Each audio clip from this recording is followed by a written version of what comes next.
السلام علیکم۔ امریکی صدر ڈونلڈ ٹرمپ نے کہا ہے کہ امریکی مشرقی لداخ میں انڈیا اور چائنا کے درمیان بڑھتے ہوئے تنازع پر ثالثی کرانے کے لیے تیار ہیں۔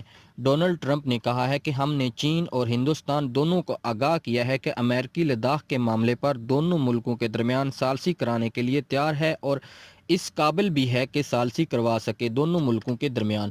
ڈونلڈ ٹرمپ نے یہ بیان ٹویٹ کرتے ہوئے دیا۔ یہ تنازع اس وقت بڑھا جب بھارت ایک سڑک تعمیر کر رہا تھا۔ چائنا نے اس کی تعمیر روکنے کا کہا کہ یہ متنازع علاقہ ہے، اس میں تعمیر نہ کی جائے، لیکن انڈیا باز نہ آیا اور پھر مزید صورتحال اس وقت خراب ہوئی جب تقریباً 250 چینی اور ہندوستانی فوجی 5 مئی کی شام کو ایک دوسرے کے سامنے آ گئے اور اگلے روز تک یہ معاملہ اسی طرح ہی چلتا رہا۔ پھر ان کے کمانڈرز کی آپس میں مذاکرات ہوئے اور امن پر راضی نہ ہو گئے۔ اس پرتشدد واقعے میں 100 سے زائد ہندوستانی اور چینی فوجی زخمی بھی ہوئے۔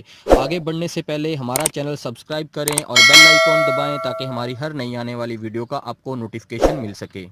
ذرائع کے مطابق اب چائنا کی فوج نے ان علاقوں میں اپنی طاقت بڑھانا شروع کر دی ہے اور گشت کرنے والے فوجیوں کی تعداد میں بھی اضافہ کر دیا ہے، اور ذرائع کا کہنا ہے کہ ہندوستانی فوج بھی اسی طرح ان علاقوں میں اپنی تعداد بڑھا رہی ہے اور خطے میں اس طرح کی مشقیں بھی کر رہی ہے۔ لداخ اور شمالی سکم میں LOC کے متعدد علاقوں میں حال ہی میں ہندوستان اور چین دونوں ہی فوجوں نے بڑی فوجی کارروائیوں کا مشاہدہ بھی کیا ہے اور خطرہ ہے کہ دونوں ملکوں کے درمیان یہ تنازع مزید نہ بڑھ جائے۔ بھارتی وزارت برائے امور خارجہ نے کہا ہے کہ ہندوستان کے تمام سرگرمیاں اپنی سرحد کے اطراف میں انجام دی ہیں۔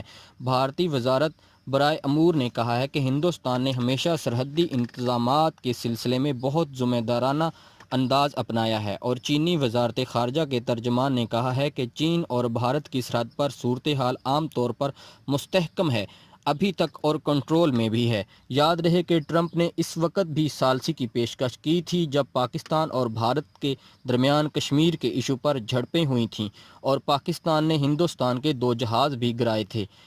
تب ہندوستانی نے کہا تھا کہ ہمارا اور پاکستان کا یہ 2 طرفہ معاملہ ہے۔ نئی دلی نے یہ بیان دیا تھا۔ میں امید کرتا ہوں کہ ہماری آج کی ویڈیو آپ لوگوں کو پسند آئی ہوگی۔ اپنا اور اپنے دوستوں کا اور فیملی کا خیال رکھیے۔ اللہ حافظ۔